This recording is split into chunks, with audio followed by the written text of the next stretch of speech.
announcement last week of rowing at the Atlantic, and my mother's concerns. Obviously, my father wasn't really concerned. He just said go for it. But my mother's concerns and my fiance's concerns. So I thought we'd do this week's vlog and sit down and talk to Barry, who's done many ocean rows before. He's done the Indian Ocean, he's done Pacific Ocean.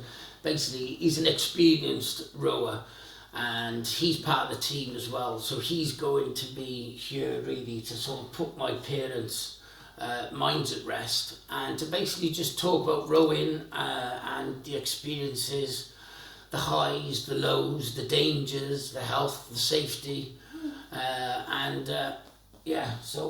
cheers for coming along. No worries. Where should we start? Right. Can my dad come on the boat as the other pilot? No. Yes. I'm sure we can take you on. Not like pensioners. Well, no, Eddie's been in the Navy, so he understands the ocean waves. Absolutely. Yes, Navy. Yeah, with a blinging big boat. Or ship. No, they're not a bloody tiny. It wasn't the Al Royal, it was mean, a frigate, so it was the yeah. smallest Well, all right, smallest warship in the fleet. Yes, but it's still Eddie, little ship. tell everyone your experiences in the Navy as far as weather conditions have come, the worst conditions you've been in. Well, in all honesty, the sea's totally unpredictable. You can't say that any particular patch of an ocean is going to be safer than another. I mean, one day it can be flat as a mill pond, and the next day it can kick up and start getting stormy. But the advances in science and the meteorological things can often give you advance warning of bad weather coming and bad sea conditions, and then you can take evasive action, hopefully. I've been in lots of really bad storms, hurricanes, typhoons. Probably one of the worst one was off the coast of South America. Even though we were on a warship, and it was a small warship, we knew it was coming, so all we could do was to get into the lee of the land. So I think we sat off, we managed to get around by Cartagena in Colombia and fairly close into the land, and sat that out for 3 or 4 days. But one of the things I would say is that the force of the ocean is incredible. The difficulty for me is, unless you've been to sea for a length of time, because I'm talking about being on a ship for anything between 6 and 9 months, you can't explain to people who haven't been through that experience what it's like. It's a unique experience, and only people that have experienced it can understand what it's like. Because, as I said, we were on a warship, but nobody could go up on the upper deck for 3 or 4 days. We rigged lifelines, so when you did have to go up, if the watch on deck had to go up and secure items of equipment that were being smashed around and damaging the superstructure, you had to rope up, and 2 or 3 of you had to go up, and you were often knocked off your feet before you got anywhere near what you were trying to secure. And after, when you were allowed to go back up on deck, you'd find solid bits of metal that had just been mangled and twisted by the weight of the ocean and the wind and things. So there's no force like it in the world, really, to be honest. And all you can do to mitigate it is to have advance warning, and then to take whatever evasive action you can take. And that's about trying to avoid it, get somewhere sheltered. The other big thing is you've got to have tried and tested systems for dealing with it. So when the going gets tough, you've got things you can put in place to make you as safe as possible, really. So it's about having systems where if you get into trouble, you can alert the necessary rescue sorted, other shipping in the area, people if you're close to land, it's about having all those systems in place so you can fall back on them if you need to, and as well as having as much safety equipment and processes and safety procedures in place on the actual boat you're on, to try and help you out. That's something that inspired me to do my original ocean row. Was so my dad was in the Royal Navy as well, in the Royal Fleet Auxiliary. He was one of the survivors of the Tristram Galahad bombings in Falklands.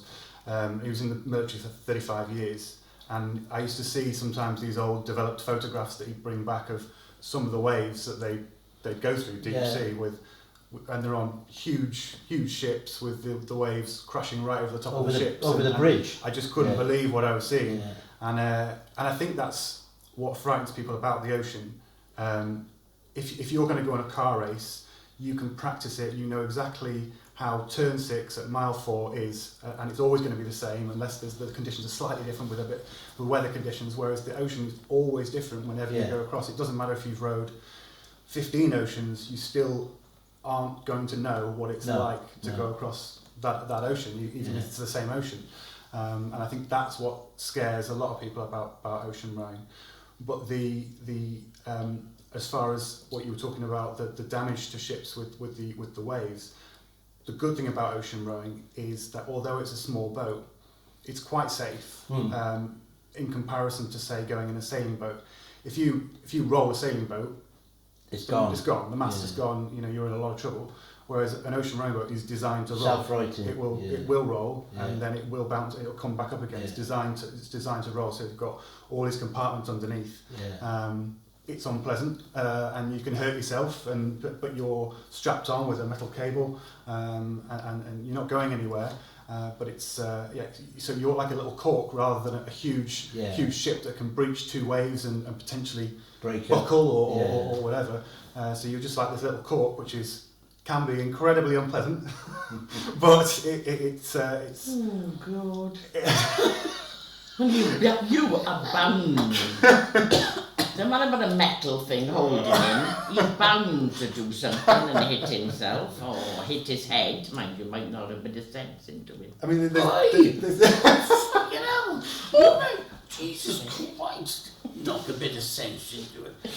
There's no two ways around it. So when we did the Indian a couple of years ago, the Indian Ocean, some of the conditions we were in were pretty serious conditions. I think Matthew put a post up on Instagram of some of the conditions we were facing then, but those waves actually weren't actually that big. They were sort of 12, 15 feet tall, whereas the actual but the sort of swell that we were dealing with at times was between 60 and 70 feet at points, you know, so not sort of horrendous curling waves like you see in surfing, but like sort of the swell where you're up and suddenly you can see forever, and then suddenly you're down and you've got these mountains around you. It's pretty. It's like nature's roller coaster. It absolutely is. Yeah. Even on a big ship, it's like that. Your height. Yeah. Just imagine that. Oh God. But there are other things. I mean, for instance, there are fairly straightforward things you do, like the way you approach the wave. So you know, if you hit the wave sideways on, there's a thing called broaching to, and the wave will hit you on the side of the boat. So it's about keeping the bow of the boat into the wave wherever you can. So you will come up it and you will go down it, and you will come up it and you will go down it. Whereas if you hit the wave sideways on, it will topple you over. It's called broaching. And the similar thing can happen if you're stern to onto big waves as well. So that can come over and swamp you.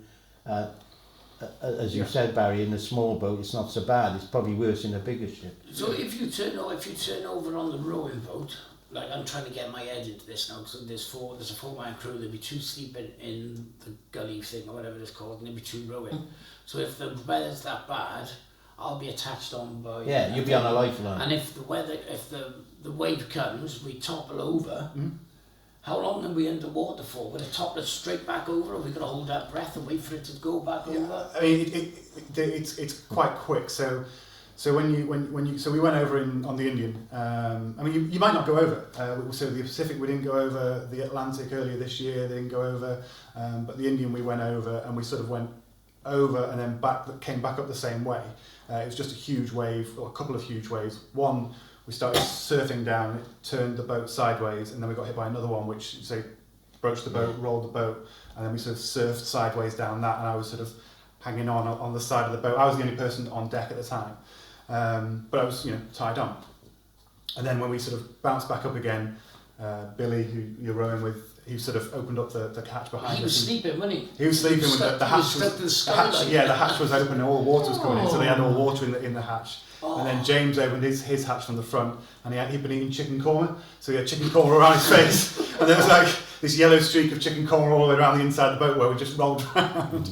But so I mean, it's quick. It is quick. That one took a few seconds. It felt like 30 seconds. It was probably about 3 or 4 seconds because we were sort of surfing kind of upside down, sideways down the wave, and then once the wave subsided, it boinged back up again.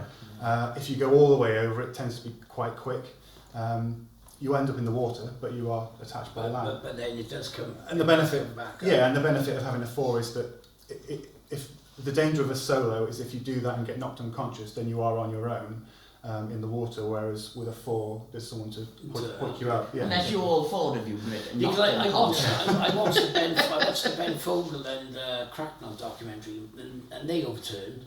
And Ben got chucked out, and he didn't have Well, he should have had. They had to chuck a thing on him. I was like, hey. So every year people are learning more and more about ocean rowing, and now we're in a really good place as far as that's concerned. So our first row, it was standard to use surf leashes to tie onto to the boat, but there's been a case where that surf leash then snapped, and that's a problem. So now we're using harnesses with a cable. I mean, you don't, when it's flat calm, you can enjoy it. It can be, it's nice. Yeah, absolutely. It's where we live. It's hard. You always want to say always wear a life jacket when on a boat. But if you're living on that little tiny, basically a large, well, there's a coffin that you sleep in basically, and then just a place where you row. Oh, that's a lovely expression. But it's not much bigger than a coffin. Then you have to sort of take the life jacket off every now and again, and you can just enjoy the sunshine when it's flat. So there's a good chance of having a shark attack as well, isn't there? It does happen. It has happened. Yeah. I've seen a few boats have been taken out by sharks. Yeah. So oh God! Cheer me up even more. There's shark stacker thing. Hitting sort of perhaps a container that's been in the water. The year that we did the Pacific, hitting a container. Like if a container's fallen off a ship, they're floating in the water, you can hit a container, and that's a real danger. Oh, one of those big metal things. Yeah. Oh, serious? Yeah, flotsam. You find lots of stuff. It could be like a part of the cartels. Can it be a cartel? Absolutely. Crash into that, we'll be alright. Yeah. Oh. Yeah. Yeah. Anyway. You wouldn't worry about anything then. The year that we did the Pacific, a swordfish took exception to one of the boats and sort of swam down and then shot up, and then the sword part of its nose went through the hull of the boat and put a big hole in it. But if a shark takes a piece of the boat or a swordfish puts a hole in the boat, you're not going to sink because it's compartmentalised. So there's about 16 different compartments. So it'll ruin that compartment and that'll flood, but all the rest of them are all sealed. So so it'll keep it afloat. You can then fix that sealed, that broken bit, and then crack on. Basically, it's the danger is if you get flooded and you've got the cabin door open. So you need the cabin door shut in bad weather, because if your cabin gets flooded and you go over, then it's not going to self-right because the cabin is totally full of water. Yeah. Absolutely, yeah. You're still not going to sink, but you will be sitting on top of the boat or on the bottom of the boat, and you'll have to then call for rescue. So if that happens, you sat on top of the bottom, the hull, the bottom of the boat. Yeah. And then Mayday, and you just wait for somebody to rescue you. Yeah, so we've got. So you're stuck at sea for could be 10 to 5 days, or. Well, yeah, I mean. Depending who's close. Yeah, so we had a rescue in January, because the guys Billy and Alex they were rowing the Atlantic and the rudder snapped, and on the sort of boat that they were using, it's a flat bottom boat, so it's almost impossible to row it without a rudder. So they were just stuck. So I was on the phone trying to sort out, rescues with sailing boats, and we finally got a fisherman boat to come and sort it out. but it took a couple of days to get anyone close to them. So nobody's going to be following you then, or? No. Well. So on the organised races, they have a support boat or a sport boat which is supporting all of the boats. So on our Pacific race, when we were getting into Hawaii at the end, the people that were leaving California were not actually that far off California. So that one yacht is trying to support people who are thousands of miles apart. And they so if we needed the support yacht, it might take 5, 6, 7 days to get to us. So as far as that's concerned, in a race, you wouldn't rely on the support yacht. You would still ring the Coast Guard and get the nearest ship to come and rescue you if there was a major issue. So it's exactly the same position if you're doing a independent race, independent crossing like yours. I mean, yours is actually longer than the Atlantic race. It's about 200 miles longer than the Atlantic race. Oh, is it? Yeah, because the Atlantic race goes from the sort of one of the end Canary Islands, and you're going from the beginning ones. It's about 200 miles longer. So yeah, it should be all right to say that. The other thing, it's like Barry says, it's not.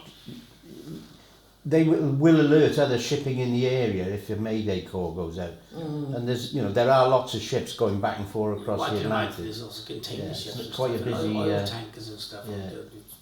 Yeah, absolutely. And so we had 2 ships redirected to come and get Billy and Alex and that out of the water in January. It still took a long while, so you could be sat there for quite a while. But we've got things in place. So we've got an EPIRB, which is literally you just press a button and it alerts everyone and they come and get you. We've got personal life beacons. We've got watches and stuff. Well, it's like a personal life beacon, which is the same sort of thing. And so if you get separated from the boat, if for some reason you haven't got your cable on and you're messing about, and you get put in the water, and you're separated from the boat and they can't get back to you, then you'll have a personal life beacon. Like a beacon thing. Exactly, so you press a button and they'll come and get you personally rather than the boat. We've also got survival suits, so if you are on the hull upside down, you'll get into a survival suit and that will keep you warm whilst you're sat there for however long it takes for them to come rescue you. It's unpleasant, but we can make it as safe as possible. Is the route we're taking a warm route or is it a cold route? It's warm. Yeah, most of it. It's warm. I mean, we're starting in Lanzarote and we're ending in Antigua, and even though it's sort of January, February, it's still quite warm. It's still very temperatures warm. Yeah, it's a warm route. I mean, it gets very hot to the point where it gets a bit disgusting in the cabins because. Particularly when it's hot. You've got to, if it's bad weather, you've got to seal the cabin door, so it's sort of sweaty blokes, man. Really sweaty.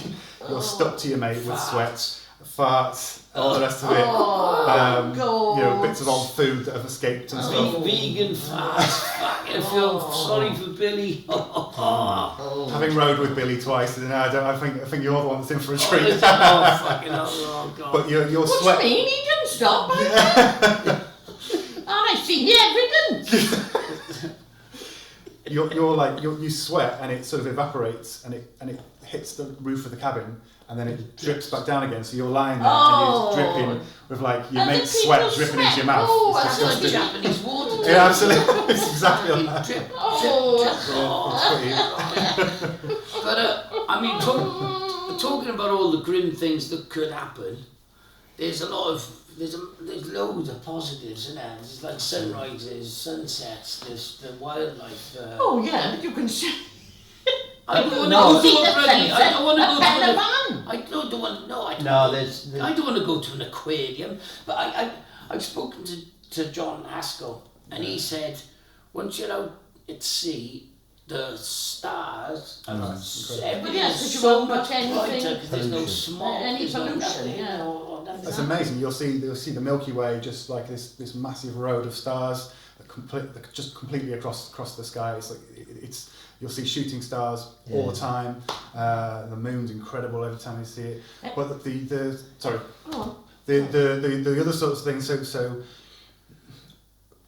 when you see whales when they come over, it can be the most incredible. Because you haven't gone to SeaWorld, you haven't gone to the aquarium, you haven't even got in a boat to go and find whales. No, they've changed direction. Yeah. They've heard you splashing around and they've come to find you. So you become the aquarium, if you like. They're watching you. Yeah. And the last row, these couple of whales came across, and we only knew they were there because it'd been alongside us for a while, and we couldn't see it, and then it just popped up and then breathed.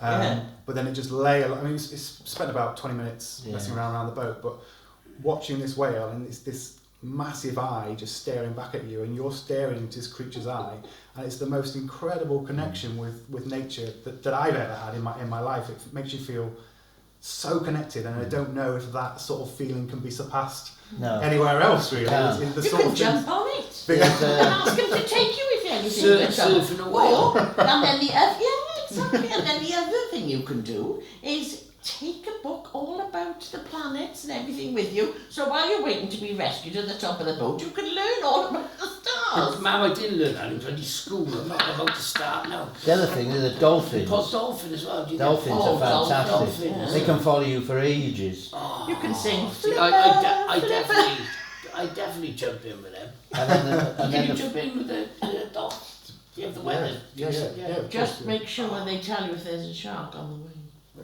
well, the dolphins dolphins will fight dolphins the will shark. keep sharks away. That's it.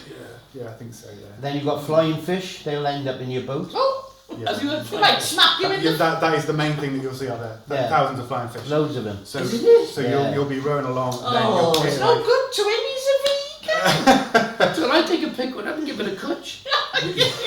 you'll row along. A slippery clutch, but Hey, You'll- tell Bob Morton that the boss is like Paul White jumps in the naked But what do you do with those? I mean, obviously, go back- you would check you them guys back eat in. them or? They're really smelly. Tough. Yeah, They're not Are great they? fish. They're not great fish for Oh, for well, eating. you don't want any more, don't you? You've got The, enough smells in your Well, cabin. very great if you've got like a Yeah, they do.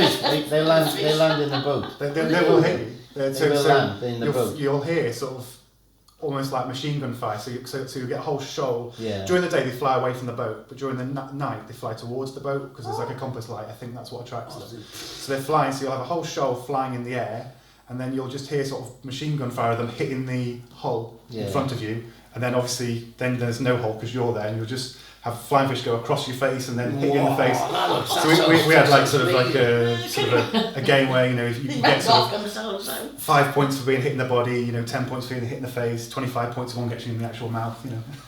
There's hundreds of, and we saw Oh, you can play little games when you're there. Keep my mind ticking over. Yeah. that's massive as well. Yeah. That is massive. The whole the game, playing games, sort of like word games. But I and- suppose you have to just to keep yourself mentally. so, I wonder what was going on. Well, at sea already. Trying to make you feel at home, Matthew. The Region, do you? I suppose that's I suppose that's the joy of being. You know, you have to play games to try and keep yourself amused. Well, there's I mean, something- I'm pretty good at zoning out and just turning off.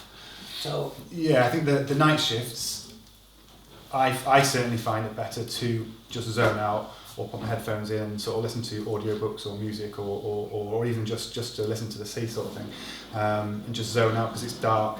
But during the day, you know, you want to have that sort of human contact, because if you don't, then you sleep. You can sleep in either end of the cabin, in either cabin. So you've got your own cabin. Usually, people prefer to sleep together in the cabin, because even though you lose the privacy, it's someone to talk to, it's that human contact, and it's that mental stimulation.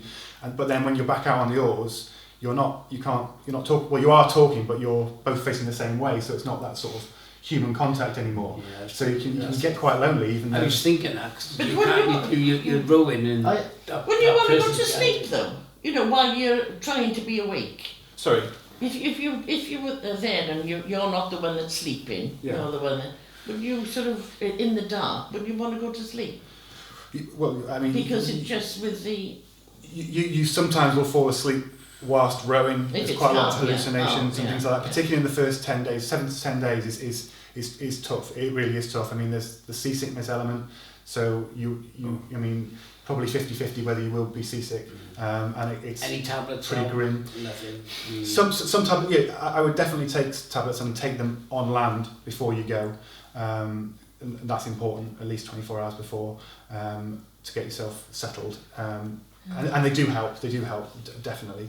But it is grim seasickness. I mean, I'm touch wood. I'm really lucky. I don't suffer from it now, just really. But I never did. Yeah. I was lucky. I was being on a ship where 2/3 of the crew were laid up in their bunks for days on end. It's crippling. And Yeah, it's awful. I kept going all the time, and that was one of the joys to me, was being Watching everyone crippled. No, going up onto the bridge and watching the waves coming over. Yeah. You know, and then going down and back up the other side. I could spend hours up there, and I think that's one of the other things being at sea is, to me, in mental health, it was just incredible just being out on the sea, on the ocean, looking at, as Barry said, the sky, the stars. Even I used to love it in the morning, getting up at say 5 o'clock and going up onto the upper deck with a cup of tea and just looking at the sunrise coming up and things like that.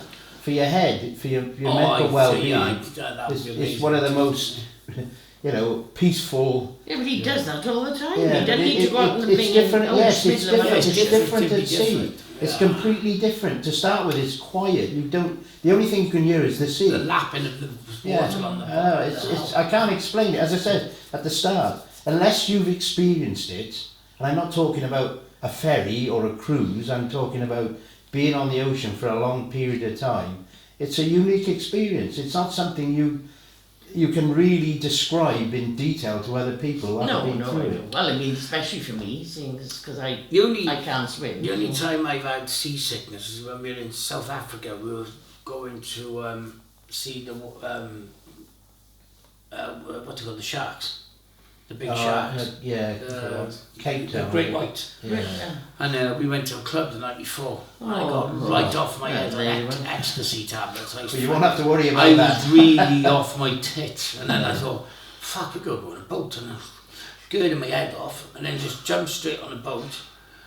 Everyone was puking, and I felt, I just wanted to get off. But that's the and other then I thing. went, put the stuff on to go and see the sharks, and then it was in a cage, shark come and told you, going, ah, and I was going, I like that. And then we went back on land, and I just felt great then. But yeah, that's the only seasickness. I don't think I won't be doing that. Trying not to do that. You won't be stopping at any clubs. You won't be having ecstasy tablets either. No, you know the bloody dealer.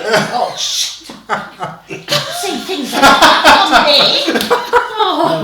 Well, the police will be here now anyway. Gain a Pritchard, 10 pills, two for £1, 10 for 50. Here they come. Oh, yes. I pop off like nobody does. I'll probably need them for a month while you're gone. I'll get some supply. Well, you can get your own supplies in. The other thing is that each boat ship's got a different motion to it, and you know sometimes you can get it won't affect you at all. And the other thing is actually being out in the fresh air is better. A lot of people are seasick when they're inside underneath a ship. Because when you can see the horizon, it's not so bad. No. I've been on the Waverley. Well, no, you've been on cruise ships and you've been on you've been on a ferry. But that was the thing when we went to Bilbao on a ferry. Oh no! Mum was ill, and you know I said to her, I went up and had breakfast now. Right? I said, Bay of Biscay. yeah, that can be rough, but you know, I said, look, for God's sake, get out of the bloody cabin we were in and get up on the upper deck. And the minute she got up in the fresh air, she felt a lot better, didn't you? Yeah, I felt better. Yeah, but not right. Yeah, within a day or so, you were okay then. Yeah. Oh yeah, it was fine. As soon as we finished the Bay of Biscay, it was fine. Have you got any questions for Barry before? Now's the time to get it all out before I disappear. Well, it won't be. It won't be. Get it all out before now, because I've got to work myself up now to January. Into a frenzy. And then by then, goodness knows, because I have bad dreams anyway, and I bash him, so God knows. There's the domestic violence again. I don't know what I'm doing in my sleep. So, it'll be even worse while you're gone, because I don't suppose I'll sleep very much either. Well, we've got Wi-Fi on board and satellite phones and stuff. Yeah. Oh yeah, I can just see you there. Yeah. Mum, Mayday, Mum, Mayday. What do you mean, Mayday? I got one in the he's only shouted Mayday on the phone. Quick! Oh, I think he's in trouble then, love. Is he? Oh my God! quick, get a rowing boat from Road Park. We'll go and rescue him. Oh God. God. Yeah, well there you are, you see, that's it. And I don't want to be, like, I don't want to hear that headline at all, or, you know. I haven't got any Oh, questions. I just capsizes think in it's Atlantic an exciting opportunity. I think the fact that you've got experienced people helping you and going with you that have done it before is a huge plus. But it's about preparation. It's about making sure you've got everything in place for the worst case scenario, and knowing what to do if that arises. The thing is, the sea is so unpredictable. You could have a crossing where nothing eventful happens. The sea could be calm, it could be flat. You might get the odd day or two where it kicks up a bit, but you can't. As long as you prepared as best you can for all the eventualities that you could encounter, then you can't do any more. You only have one experienced person on that boat. But also do you need? And we're getting lessons and stuff before we... Yeah, so everyone will go through RYA sort of training. So Matthew will be learning how to use the radios, the navigation, sea survival, all that sort of stuff to make sure that even if Billy, who's the one who's done 3 ocean rows and sailed across the Indian Ocean twice and spent 18 months at sea once, even if he got knocked on the head and couldn't operate, then Matthew will be able to do all those sort of things. Charlie Fox, Charlie Uniform November Tango. No. Can you read me? Trust you. But we've got so much stuff in place to because it's one of those where for a lot of expeditions, land-based, you can, if you run out of something, you can perhaps go to the nearest settlement and get it, whereas you cannot do that on this. You've got to have everything. So we've got belt and braces, and then another set of belt and braces, and another set of belt and braces. So we've got radio, so you can contact ships and around you. If that fails, you've got the Intellian system, so you can contact anywhere in the world. If that fails, we've got a backup sat phone. We've got a yellow brick tracker, which means if all that failed, you can then text somebody. If that fails, we've got something else that you can text. So there's so many different backups that we've got. Over 10, literally 10 things to... There's so many different ways. Fucks up, there's We've always got the something. EPIRB, we've got How can you take personal... a month's supply of water on a boat? So you have a desalinating unit. So it's Use the seawater and you filter it and... Yeah, so you push it. It's through reverse osmosis that's basically forced through a really high pressure, a really fine filter, gets rid of all the bugs and all the salt and creates fresh water. So you make your own fresh water on the boat. Yeah. So then when you want to eat, you make some water, you pour it into a camp stove with a fire and boil that water up for however long it takes. It boils a litre in God knows how many seconds. Yeah, it's about 60 seconds. It's really, food, bosh. Yeah, it's really quick. So you just pour it in and then you leave it for sort of 5 minutes to cook and then get it down you basically. But that's one of the other things. So if you've got 2 hours rowing and 2 hours off, that's not 2 hours of sleep. No. When you finish, you've got to obviously get all your wet weather gear off if you need to. You've got to clean yourself. It's really important to use wet wipes, or disposable wet wipes, and clean yourself because you don't want the salt crystals to cut through. Don't throw them in the ocean. Yeah. So we'll have bin lockers for all that to make sure nothing goes in the ocean. With the infection, that's what I'm worried about.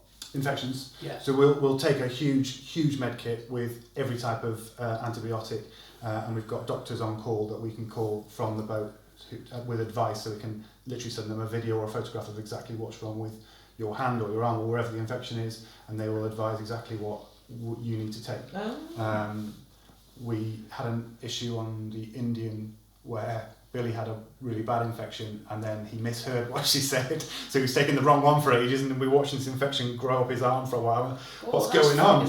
Yeah, it wasn't great, and we were drawing little marks on his arm to see how far it was going up, and then in the end we realised we were using the wrong antibiotics or misheard it. So then once we took the right antibiotics, we were fine. But we've got lots of people. We've got doctors on call, and the weather router is so key. So the weather router, it's really good weather router. Simon Rowell does the weather routing for the GB sailing team, and he will basically be navigating us from the phone. So we'll speak to him every day. You'll speak to him every day, and he'll say, the weather's coming in from this angle, so you need to aim 270 degrees, and you just aim that way for the day. Yeah. And he'll get you into the best positions to take advantage of the weather, the currents, the waves, and everything like that. He'll be crucial to you getting across in the best possible way. But the other thing I was going to go back to was you were talking about sort of, Matthew sees the sunrises anyway, but one of the most incredible things that I've seen at sea, when you see all sorts of things. We saw a whole shoal of flying squid once, which I didn't even know was a real thing. But but we were towards the end of the Pacific race. We were trying to overtake the people in front of us, and we were coming up to a storm, and they were sort of stuck in this storm, and the storm was sort of going this way, so they were being pushed back by this storm. So we thought we'd go south of the storm to try and get sort of catapulted past them, sort of thing. And it didn't work. But we ended up, it was about 3 o'clock in the morning, and everything just opened up. And I don't know if it was the eye of the storm, but Jesus. everything just cleared out above us. So we had all the shooting stars going on above us. We had all the lightning going on around us in 360. Whoa. And then in the water you had all the bioluminescence. So when you pull on the oars, it glows and flashes. So everywhere you looked, it was like shooting stars, lightning, bioluminescence. It was like being in the middle of the Matrix, and I remember thinking, like, you cannot see that unless you battle the storm at sea to see that. There's no way you can see that anywhere else in the world. That's amazing. So there's some amazing experiences, and your experiences will be completely different to my experiences. I mean, I'm sure you will be hit by flying fish, but your experiences will be completely different. Well, you'll have immense rubbish as well, won't you? Yeah, and that stinks. That's horrendous. I mean, when you get into land, the flies will just tower above you. As soon as I get into land, I'm having a fucking massive pint of beer. I'm most likely absolutely arsehole off that point. Yeah, absolutely. Not a shower or... No, you've got to get out, and then you've got to try and make yourself not wobble. Yeah, that's the other thing. It'll take sea legs as well. Yeah, take about. I think it took about 3 days the first time. You keep thinking, even when you're sitting down, you keep thinking you're moving. Yeah. Yeah. It's horrible. Anyway, after all that conversation, has that left your mind at ease? So, cheers, man. Pointless. Yeah. I just got Barry all the way from Wrexham. I just got to know. It's got to have made you feel a bit better, and for goodness sake. Yes. All that safety. It has all the thing. Yes. At the end of the day, somebody knows what time they're setting off and what time they're expected to arrive. So people will be. But the only thing is, I worry about him every day.